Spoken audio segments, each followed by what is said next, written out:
Katie Martinez had been at the Galactic Interspecies Academy for 3 months, and she still wasn't used to being stared at. Everywhere she went, alien eyes followed her. Some were curious. Others were dismissive.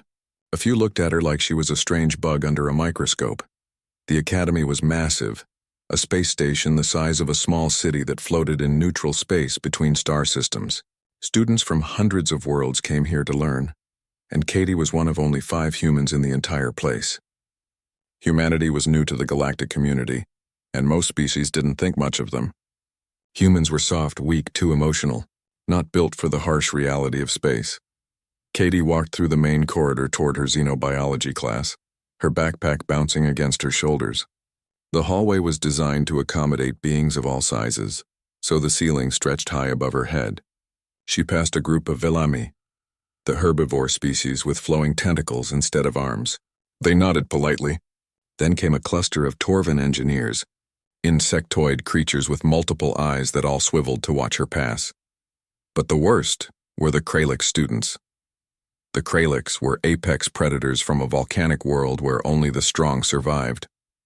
They stood 7 to 9 feet tall, covered in thick scales that ranged from dark green to obsidian black. Their hands ended in razor-sharp claws, and their mouths were filled with teeth designed for tearing meat. They were warriors, hunters, and they made sure everyone knew it. As Katie approached her classroom, a massive scaled foot stepped into her path. She stopped short and looked up into the amber eyes of Zarketh, the leader of the Kralix student pack. "Watch where you're going, soft skin," Zarketh growled. His translator unit converted his harsh clicking language into something Katie could understand, but it didn't make the words any friendlier. "Sorry," Katie said quietly, stepping around him. His friends laughed, a series of hissing sounds that made Katie's skin crawl. She heard one of them say something in their native language that her translator didn't catch, but the mocking tone was clear enough. She slipped into the classroom and found her usual seat near the back. Her roommate Lyra, a gentle Velami with pale blue skin and kind eyes, waved a tentacle at her in greeting. "Zarketh again?" Lyra asked softly. Katie nodded. "It's fine. I'm getting used to it." Professor Vexnar entered the room, his insectoid legs clicking against the floor. He was a Torvan, all angles and chitinous plates with mandibles that clacked when he spoke. He was brilliant but had no patience for students he considered slow or weak. "Today we examine predator species behavior patterns," Vexnar announced, his multiple eyes scanning the room, specifically pack dynamics and hierarchy establishment. The Kralix have volunteered their species as the primary example. Zarketh and his friends puffed up with pride. They loved being the center of attention, loved being seen as the dangerous ones. The lecture went on for 2 hours. Katie took careful notes, fascinated despite herself. She learned about challenge rituals, about how young Kralix fought for position in the pack, about how they valued strength above all else. Weakness was not tolerated. Sick cubs were abandoned. Injured warriors were left behind. It was brutal, but Professor Vexnar explained it as simple survival. "Sentiment is a luxury not all species can afford," he said, his mandibles clicking. "The universe is not kind. The Kralix understand this better than most." After class, Katie gathered her things slowly, waiting for the Kralix students to leave first. She had learned that moving too quickly around them triggered their chase instincts. Better to be calm and boring. But as she stood up, Zarketh deliberately bumped into her. Her datapad flew from her hands and splashed into a nearby decorative pond that was part of the classroom's environmental display. "Oops," Zarketh said, not sounding sorry at all. His friends laughed again. Katie felt her face burn with embarrassment and anger, but she said nothing. She knelt by the pond and fished out her datapad, now dripping with murky water. The screen flickered and died. 3 weeks of notes gone. Lyra helped her up. "I can share my notes with you," she offered. "Thanks," Katie said, trying to keep her voice steady.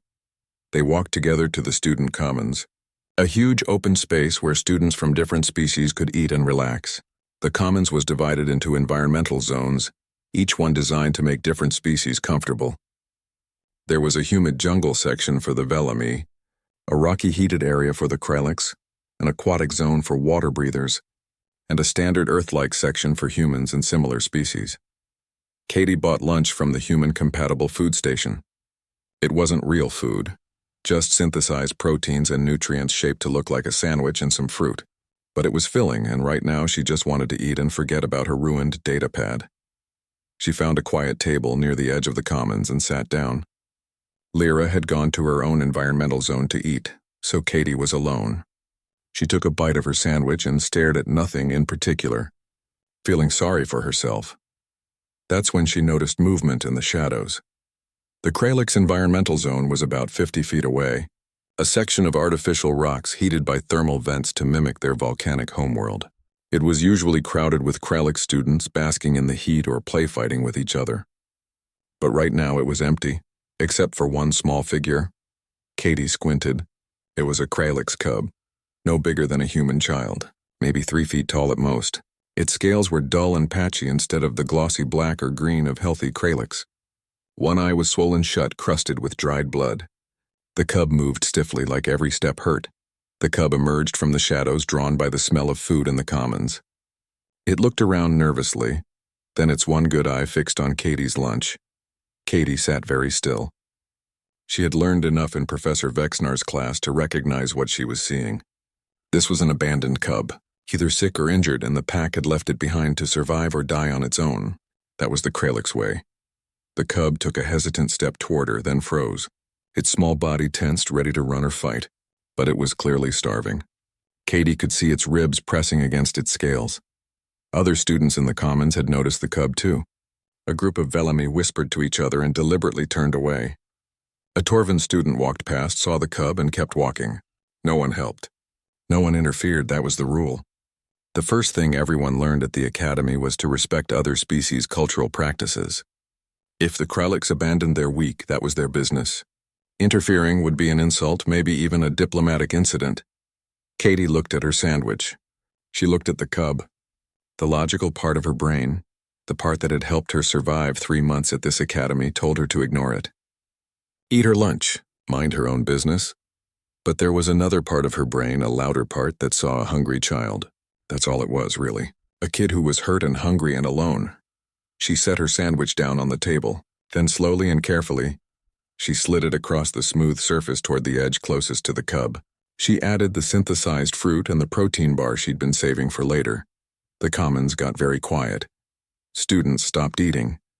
Conversations died mid-sentence. Even the background hum of the station seemed to fade away. Katie kept her eyes on the food, not making direct eye contact with the cub.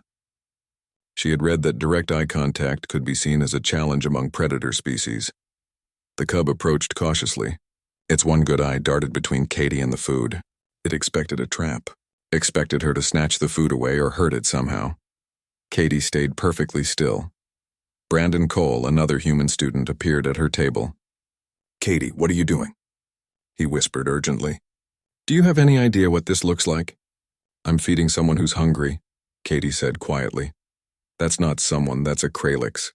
They're predators, and you're making us all look weak." "Do you know what they'll think? What they'll do?" Katie didn't answer. She kept watching the cub. The small Kralix crept closer. It sniffed the food, then looked at Katie again, checking one more time for danger. Katie gave the smallest, gentlest smile she could manage. "It's okay," she said softly. "It's for you." The cub grabbed the sandwich and tore into it with desperate hunger. It ate like it hadn't seen food in days, which was probably true. When the sandwich was gone, it grabbed the fruit and the protein bar and devoured those too. Katie felt something warm in her chest, that feeling you get when you've helped someone who really needed it. The cub licked its claws clean, then looked at Katie one more time. For just a moment, something passed between them. Not words, not thoughts, just recognition. One living being acknowledging another. Then the cub turned and limped back into the shadows of the Kralix zone. The commons exploded into noise. Everyone was talking at once. Students from a dozen species were all staring at Katie, pointing, whispering. Brandon dropped into the seat across from her. "Do you realize what you've just done? You've made humans look like bleeding heart fools. The Kralix are going to see this as weakness, as an insult to their culture. Katie, this is bad." A group of Velami students approached nervously. One of them, braver than the others, asked, "Why did you do that?" "The Kralix cub was being tested. You interfered with their cultural practices." Katie looked up at all the staring faces. "It was a hungry kid," she said simply. I had food. What else was I supposed to do? No one?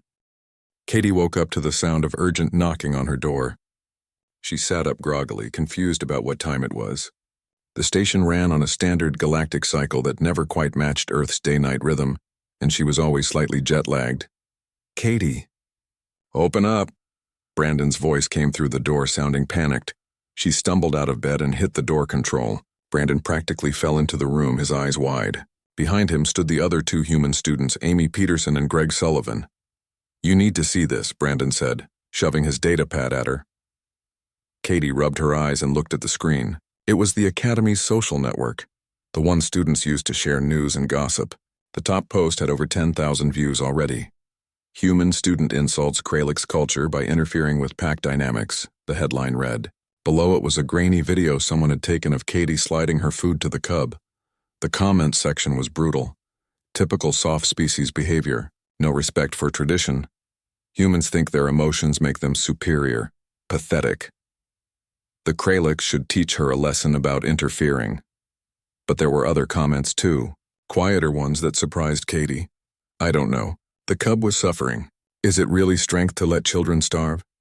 My species also values compassion. Perhaps the human acted with honor. The Kralix way seems cruel. I'm glad someone helped the young one. This is worse than I thought, Brandon said, running his hand through his hair. The Kralix students are calling for you to be expelled. They say you've disrespected their entire species.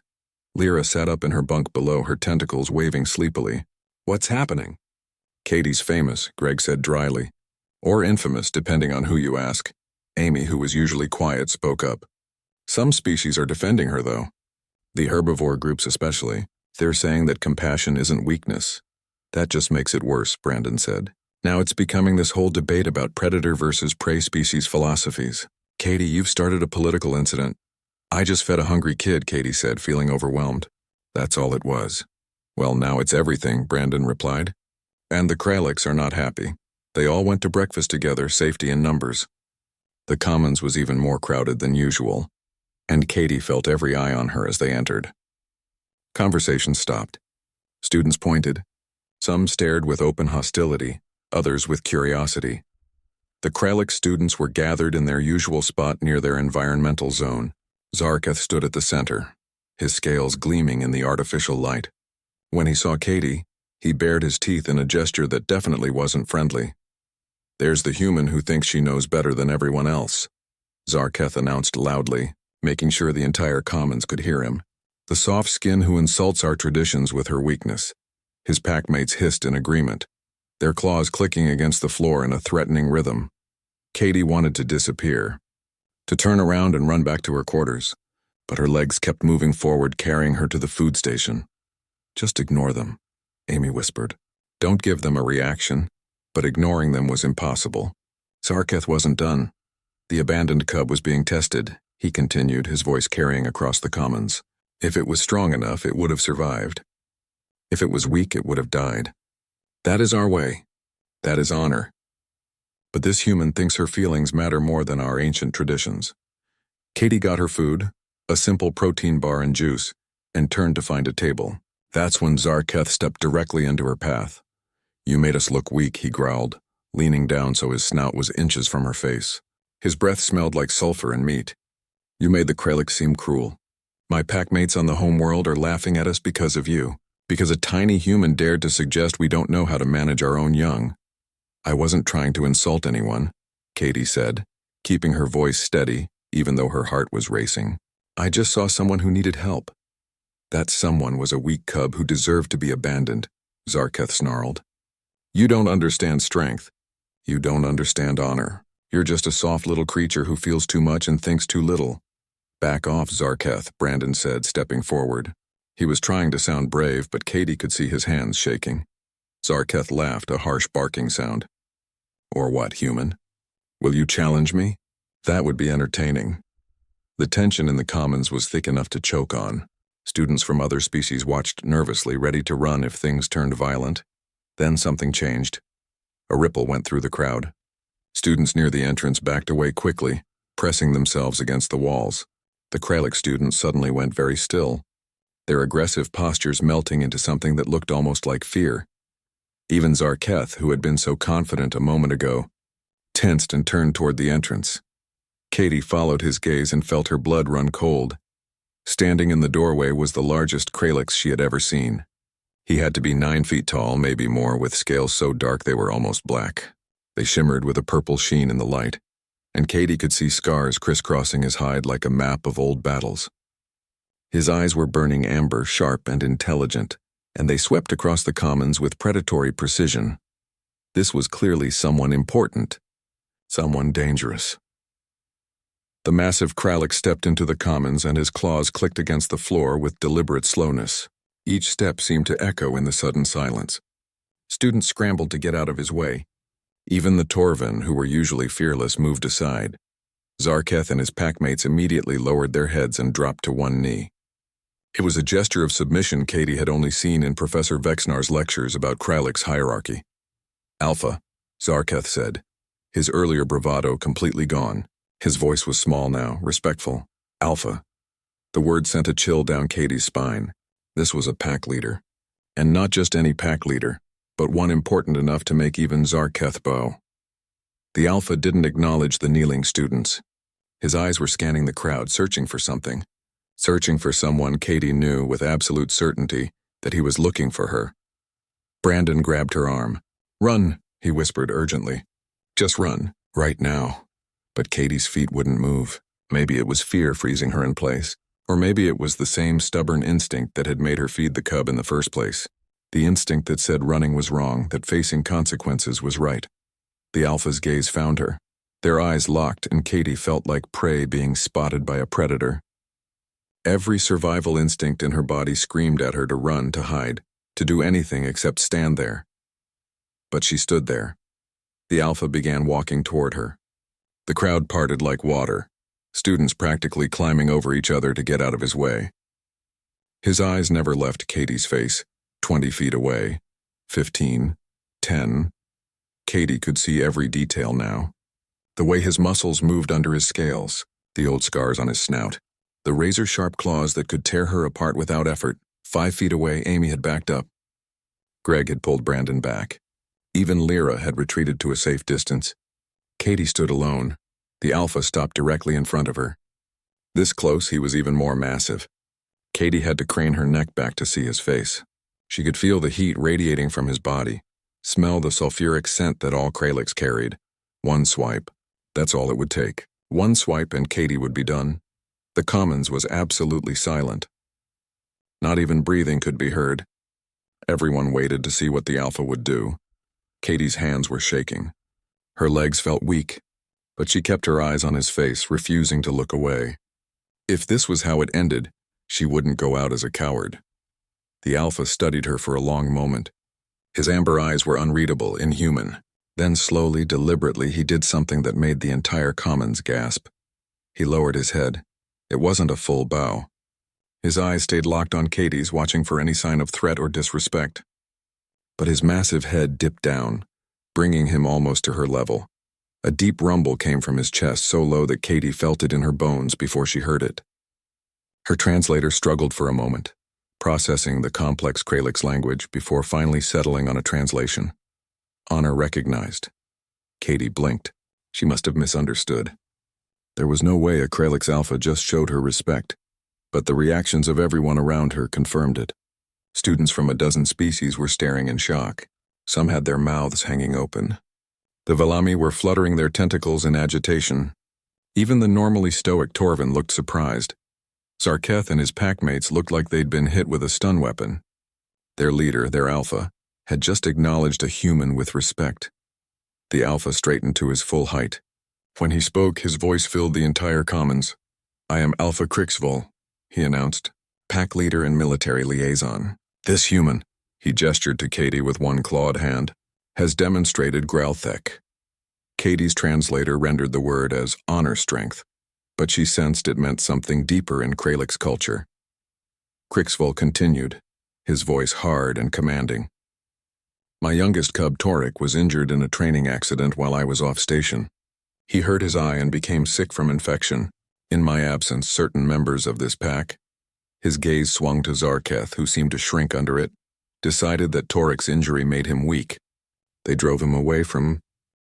The days following Alpha Crixvol's declaration were the strangest of Katie's life.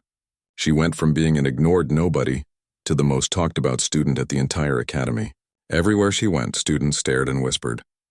Some with admiration, others with confusion, and a few with barely concealed resentment. The biggest change was with the Kralix students. They no longer mocked or threatened her. In fact, they moved out of her way in the hallways, their heads lowered in respectful acknowledgement. It was deeply uncomfortable. Katie had never wanted special treatment or fear-based respect. She just wanted to be left alone to study. Zarketh was perhaps the most changed. The proud young warrior who had bullied her for months now couldn't meet her eyes. He walked with his shoulders hunched, his earlier swagger completely gone. Katie had heard through Lyra that Alpha Crixvol had punished him severely for abandoning Torik and for his treatment of the human students. The nature of the punishment was kept private, but it was clearly enough to break Zarketh's spirit. Katie sat in Professor Vexnar's xenobiology class, trying to focus on the lecture about cross-species communication, but she could feel eyes on her constantly. Even the professor seemed to treat her differently now, calling on her more often and actually listening to her answers instead of dismissing them. After class, as students filed out, Professor Vexnar called out, "Miss Martinez." "A moment, please." Katie approached his desk nervously. The professor's compound eyes studied her with what might have been approval, though it was hard to tell with Torvin facial expressions. "I must admit," Vexnar began, his mandibles clicking thoughtfully, "I underestimated you. And perhaps I underestimated your entire species. Professor, I didn't mean to..." He held up a chitinous limb. "You acted according to your nature. That is not something to apologize for. What interests me is that your nature, your human instinct for compassion, proved more aligned with Kralix honor codes than I would have predicted. It suggests that perhaps our understanding of what constitutes strength needs revision." He pulled up a holographic display showing various species and their cultural values. "I'm restructuring my curriculum to include human empathy as a case study. How a species' emotional connection to others, even outside their own kind, can be a form of strength rather than weakness. I'd like you to help me develop this module." Katie blinked in surprise. "Me? But I'm not an expert on anything." "You are an expert on being human," Vexnar replied. "That perspective is valuable. Think about it." Katie left the classroom feeling oddly proud. For the first time since arriving at the academy, she felt like maybe being human wasn't something to hide or apologize for. In the corridors, she ran into Brandon, Amy, and Greg. They were talking excitedly with a group of Velami students, something that wouldn't have happened a week ago. The Velami had mostly kept to themselves, avoiding the humans because of their association with conflict-prone species. "Katie," Amy called out, waving her over. "We were just invited to a Velami cultural exchange dinner tonight. They want to learn more about Earth customs." One of the Velami, a young female named Sarah, fluttered her tentacles in greeting. "Your actions have inspired many herbivore species," Sarah explained. "We have always valued compassion and care for the vulnerable, but we were told these were weak values in galactic society. You showed that they can also be honored. We wish to know more about human culture." Katie found herself agreeing to attend, though public speaking terrified her. As the group continued talking, she noticed a small figure watching from behind a pillar. It was Torik, the Kralix cub. She excused herself and walked over to him. The cub's eye was completely healed now and his scales gleamed with health. "Hey, Torik," Katie said gently. "You don't have to hide. You can come say hi." The cub emerged from behind the pillar, making soft chirping sounds. His translator, a small device fitted to his collar, converted his words into something Katie could understand. "Other cubs laugh at me," Torik said quietly. "They say I am weak because I needed help from a human. They say I should have survived alone or died trying." Katie's heart ached for him. She knelt down to his level. "Listen to me. Needing help doesn't make you weak. Everyone needs help sometimes, even the strongest warriors. The real weakness is being too proud to accept help when you need it. But the other cubs say..." "The other cubs are wrong," Katie said firmly. "Your father, Alpha Crixvol, he understands. That's why he called what I did Grelthek. Honor strength. Do you know what that means?" Torik shook his head. "It means doing the right thing even when it's hard. Even when others don't understand. You were hurt and hungry. I had food. Helping you was the right thing to do, and accepting that help was brave, not weak. The cub's eyes brightened a bit. Really? Really, Katie confirmed. Hey, do you want to come to lunch with me and my friends? We're not as exciting as Kralix playfighting, but we tell pretty good stories. Torik's scales rippled in what Katie was learning to recognize as pleasure. Yes, I would like that. They walked to the commons together, and Katie felt a strange sense of rightness. This was why she had wanted to come to the academy in the first place. Not to prove humans were strong or smart or special, but to connect with beings from other worlds. To learn from them and share with them. The commons was busy with the lunch crowd. Katie grabbed her usual synthesized meal and found a table. Torik settled beside her, and soon Lyra joined them, followed by the other humans and a growing group of curious students from various species. A Torvan engineer named Kliktar asked Katie about Earth's ecosystems. A water-breathing Aqualis wanted to know about human family structures. Even a usually aloof crystalline being inquired about human art and music. Katie found herself answering questions, telling stories about her home planet, about the diversity of human cultures, about everything from Earth's oceans to its mountains to its cities. The students listened with genuine interest, and Katie realized that many of them had dismissed humans without ever actually trying to understand them. But the attention wasn't all positive. Halfway through lunch, a tall, thin being approached their table. It was a Cyrax, a species Katie had learned very little about. The Cyrax were telepathic to some degree, and considered themselves intellectually superior to most species. They rarely interacted with others. This particular Cyrax, whose name translated to something like far-seeing, looked down at Katie with undisguised contempt. "So you are the human everyone speaks of," far-seeing said, his voice somehow managing to sound condescending even through a translator, the one who earned Kralix's respect through a simple act of kindness. How quaint.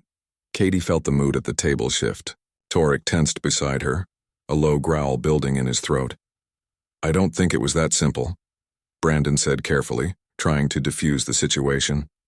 "Oh, but it was," Farseeing continued.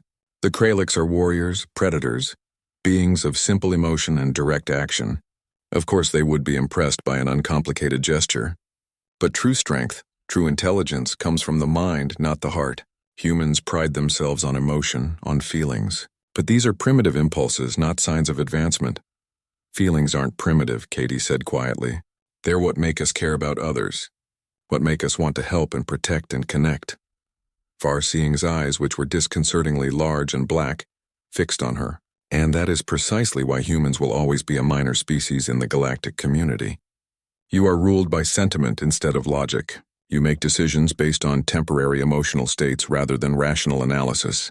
The Cyrax have evolved beyond such limitations." "Then maybe you've evolved beyond being decent," Greg said, his voice tight with anger.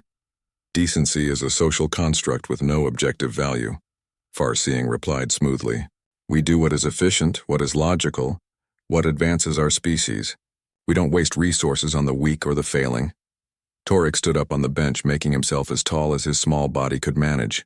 "You insult my friend," he hissed. "My father says she has Gralthek. That is worth more than your cold logic." Farseeing laughed, a sound like wind through a narrow tunnel. "A cub defending a human. How touching. This is exactly what I mean. The Kralix were once a proud species, now reduced to befriending soft skins and praising compassion as if it were a virtue." "It is a virtue," Katie said, standing up to face the Cyrax. She was scared. Her hands were shaking, but she was also angry. Just because you don't feel it doesn't mean it's worthless. Compassion, kindness, the ability to care about someone who isn't you, these things matter. They're what hold communities together. They're what make life worth living. Spoken like a true primitive, Farseeing said dismissively. "I wonder how long humans will last in the galactic community before natural selection removes such weakness from the equation." A massive shadow fell over their table.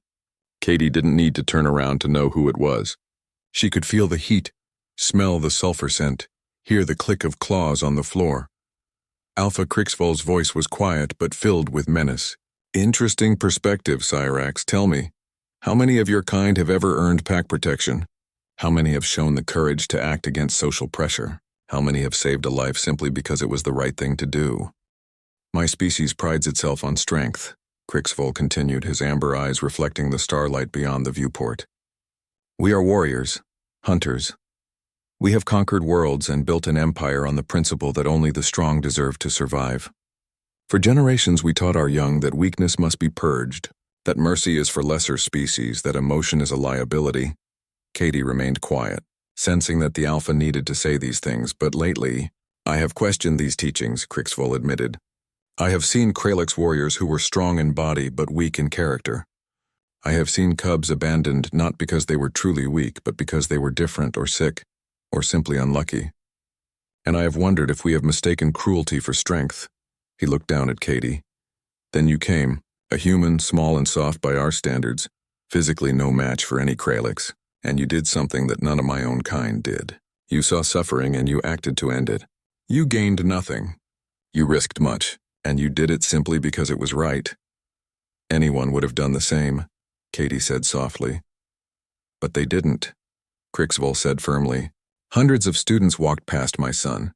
They saw him suffering, and they did nothing. You were the only one in the entire station who cared enough to help. He was quiet for a moment, then said, Do you know what Gralthek truly means? Your translator gives you honor strength, but it is more complex.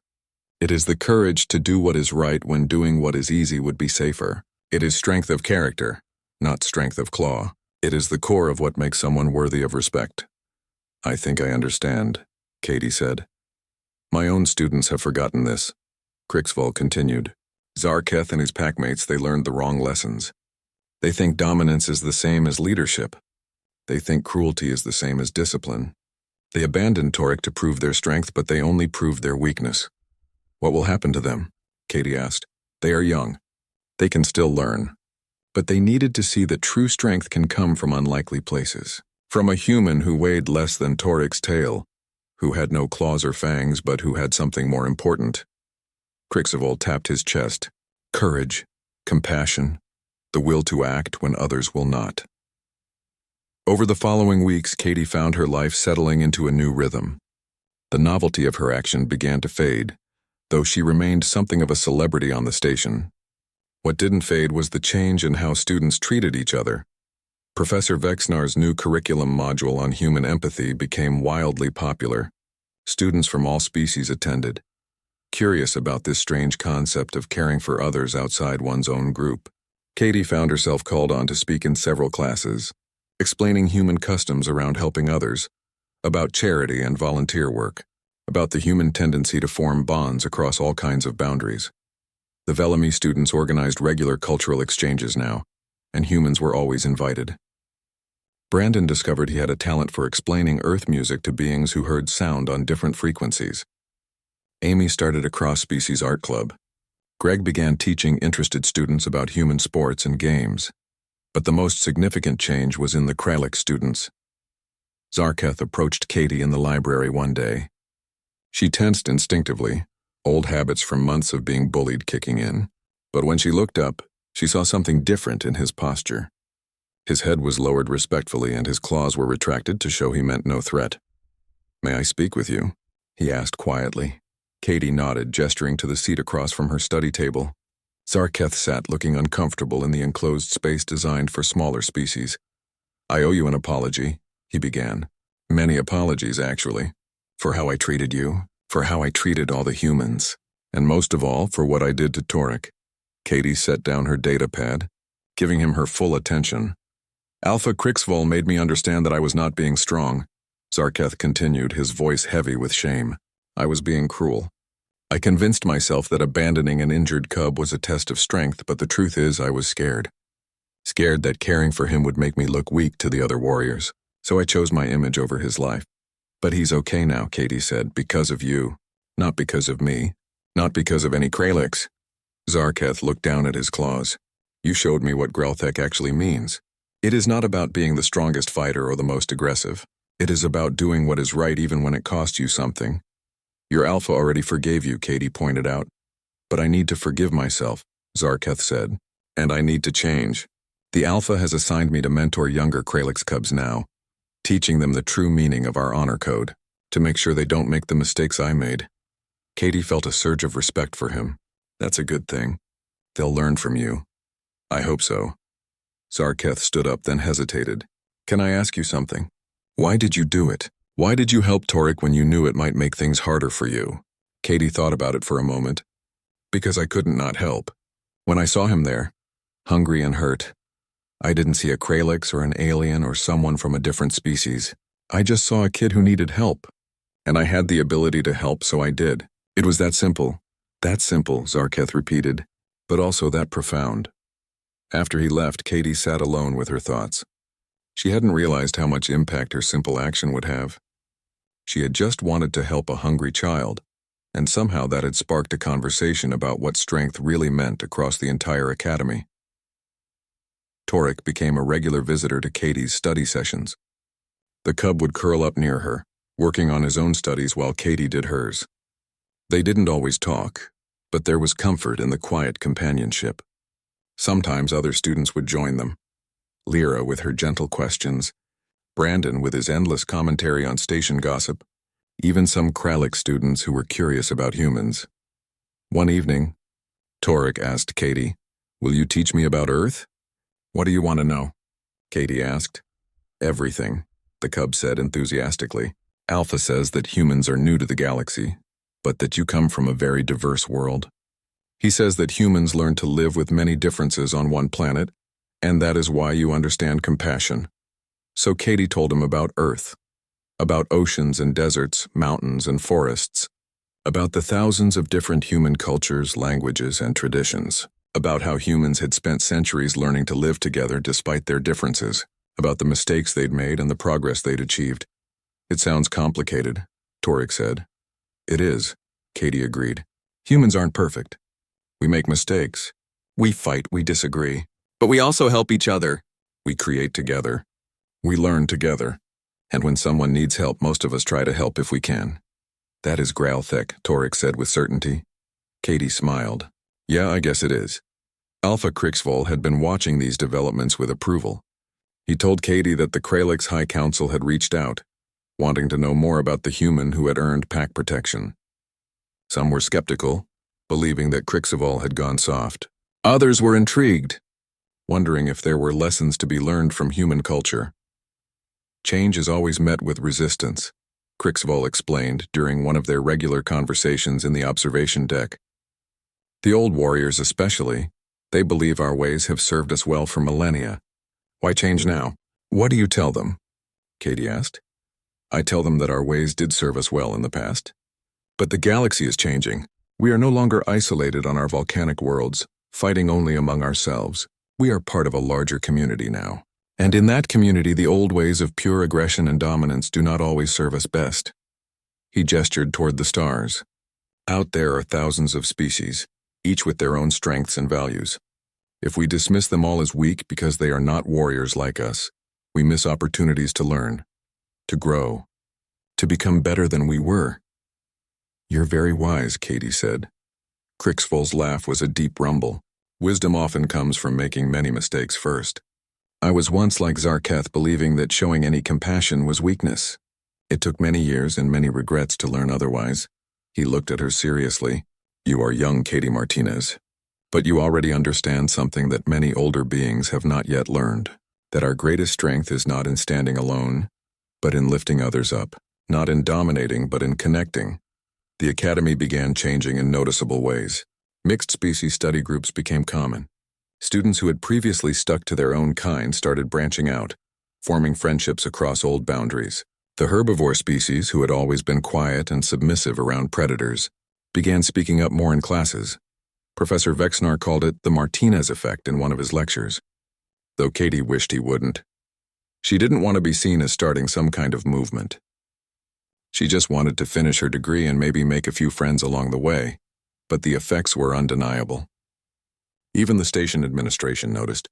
The academy dean, an ancient being called Overseer Tal, invited Katie to his office one day.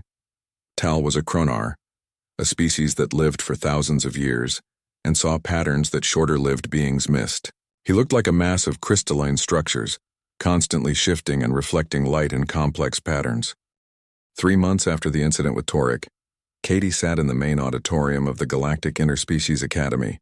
surrounded by thousands of students from hundreds of worlds. She was trying very hard not to throw up from nervousness. Today was the annual Cross-Species Understanding Awards ceremony, where the Academy recognized students who had made significant contributions to interspecies cooperation and harmony. Katie had been shocked when she received notice that she had been nominated. She had been even more shocked when she learned who had nominated her. Alpha Crixval sat in the front row, his massive form taking up 3 seats. Beside him, Torek bounced excitedly. The young cub had grown in the past months, his scales now a healthy deep green, his eyes bright with intelligence and curiosity. He waved at Katie when he caught her eye, and she waved back, grateful for a friendly face in the overwhelming crowd. Overseer Tal took the stage, his crystalline form refracting the auditorium lights into rainbow patterns. His voice filled the space without need for amplification. We gather today to recognize those who have exemplified the core values of this institution, Tal began. Understanding, cooperation, the courage to bridge differences and build connections across the vast diversity of galactic civilization. He went through several awards first, recognizing students who had completed ambitious research projects, who had organized cultural exchanges, who had created new technologies to help beings of different physiologies work together. Each recipient received enthusiastic applause. Then Tal said, "Our final award today is perhaps the most significant. It recognizes not a planned project or organized effort, but a simple act of compassion that sparked profound change throughout this academy and beyond." Katie's heart started pounding. This was it, Katie Martinez of Earth, Tal called out. "Please come to the stage." Katie stood on shaking legs and made her way down the aisle. Students from dozens of species applauded as she passed. She saw Lyra crying happy tears, her tentacles waving enthusiastically. Brandon, Amy, and Greg were cheering louder than anyone. Even some of the Kralik students were making sounds of approval, their version of applause. She climbed the steps to the stage, feeling tiny and exposed in front of the enormous crowd. Tal turned to address the audience. 3 months ago, Katie Martinez encountered a Kralix cub who had been abandoned by his pack. The cub was injured, sick, and starving. According to all our protocols, the appropriate response was to not interfere with the internal practices of another species. According to social pressure, helping the cub would have made her look weak and naive. The overseer's crystalline structures shifted, and a holographic image appeared above the stage. It showed Katie in the commons sliding her food toward Torek. Katie hadn't known someone was recording, but apparently the moment had been captured. Katie chose compassion over protocol. Tal continued. She chose to help rather than to walk away. This simple choice had consequences that rippled far beyond that single moment. The hologram changed, showing a series of images, Kralix and human students studying together, mixed species groups laughing in the commons. The new empathy curriculum classes filled with eager students. Zarketh working with young Kralix cubs, teaching them a more compassionate understanding of their honor code. One act of kindness sparked conversations about what strength really means, Tal said. It challenged long-held assumptions about which traits matter in galactic society. It reminded us that compassion is not weakness but courage, that caring for others, even at cost to ourselves, is a mark of civilization, not primitiveness. He turned to Katie. Alpha Crixval nominated you for this award. In his nomination, he wrote something I would like to share. He said, "Katie Martinez showed my species that we had confused tradition with honor, aggression with strength, and isolation with independence. She did not preach or lecture. She simply acted according to her nature, and in doing so held up a mirror that showed us what we had become. For this she has not only my gratitude but my deepest respect." The auditorium erupted in applause. Torek was on his feet, making the thrumming sound that Kralix used to show joy and approval. Alpha Crixval stood as well, and one by one, every Kralix student in the auditorium rose to their feet. Then the Velami students stood, then the Torvin, then beings from dozens of other species until the entire auditorium was standing. Katie felt tears running down her face. She hadn't expected this. Hadn't wanted it, really. She had just done what felt right. Tal presented her with a crystalline award, a beautiful piece of art that captured light and threw it in all directions. On behalf of the Galactic Interspecies Academy and the Galactic Education Council, I present you with the highest honor we can bestow, the Cross-Species Understanding Award for Exceptional Contribution to Galactic Harmony. Katie accepted the award with trembling hands. She was supposed to give a speech now. She had written one, practiced it a dozen times. But standing there on stage, looking out at the thousands of faces from hundreds of worlds, her prepared words felt hollow and insufficient. So she spoke from her heart instead. "I don't feel like I deserve this," Katie began, her voice shaking. "I didn't do anything special. I saw someone who needed help and I helped. That's not heroic. That's just being a decent person." She looked down at the award in her hands. "But if this award means anything, I hope it means that being decent matters. That simple kindness has value. That caring about others even when they're different from you, even when it might cost you something, that's worth doing." Katie looked up at the crowd. Humans aren't the strongest species.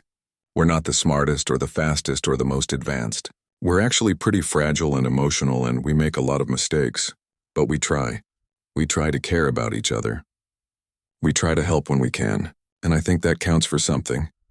She saw Torek in the front row, his eyes fixed on her with admiration. "When I first came to this academy, I was told that humans were soft, that we were weak because we felt too much, that our emotions made us inferior.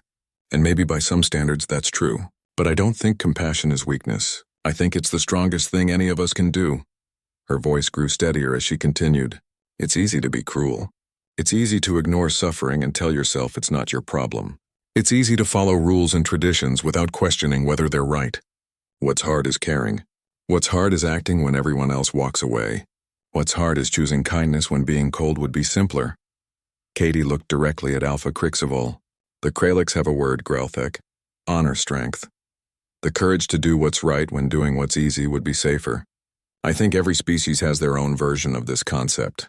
Maybe we call it different things, but we all understand it when we see it." She turned back to the audience.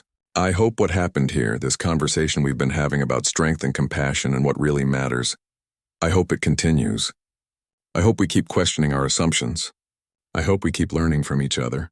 Because that's what this place is supposed to be about, right? Learning, growing, becoming better together than we could be alone." Katie took a breath. "So thank you for this award. But the real reward was making friends I never expected to make, learning from people I was taught to fear, and discovering that kindness can change things in ways I never imagined. If humans can contribute anything to the galactic community, I hope it's the reminder that we're all better when we care about each other." She stepped back from the podium, her speech finished. For a moment there was silence. Then the auditorium exploded with applause, cheers, and sounds of approval in a dozen different languages and forms. Torek bounded onto the stage and crashed into Katie. Nearly knocking her over with his enthusiasm, she laughed and hugged him back, not caring about proper protocol or species differences. He was her friend. That's all that mattered. Alpha Crixvol approached the stage more slowly. He looked at Katie with those intelligent amber eyes and said, loud enough for nearby beings to hear, "You honor my pack and my species with your friendship, Katie Martinez. May our peoples remain allies as long as the stars burn." It was a formal declaration, one that carried weight in Kralix culture. Katie understood that he was making a promise, binding his entire species to friendship with humanity. It was an incredible gesture, one that would have diplomatic implications far beyond this academy. "I would be honored," Katie replied, hoping she was using the right formal language. "May humans and Kralix learn from each other and grow stronger together." Crixivol's expression shifted into what Katie had learned was a Kralix smile. It showed teeth, but it was friendly rather than threatening. "You learn our ways quickly. Good. There is much we can teach each other." After the ceremony, Katie was swarmed by well-wishers. Students from every species wanted to congratulate her, to take photos with her, to tell her how her actions had inspired them. It was overwhelming and exhausting and wonderful all at once. Brandon found her in the crowd. "You know this means Earth is going to hear about this, right? You're going to be famous back home," Katie groaned. "I really hope not. I just want to finish my degree and maybe not fail my next xenobiology exam." "Too late for that," Amy said, appearing with Lyra and Greg. "The Galactic,"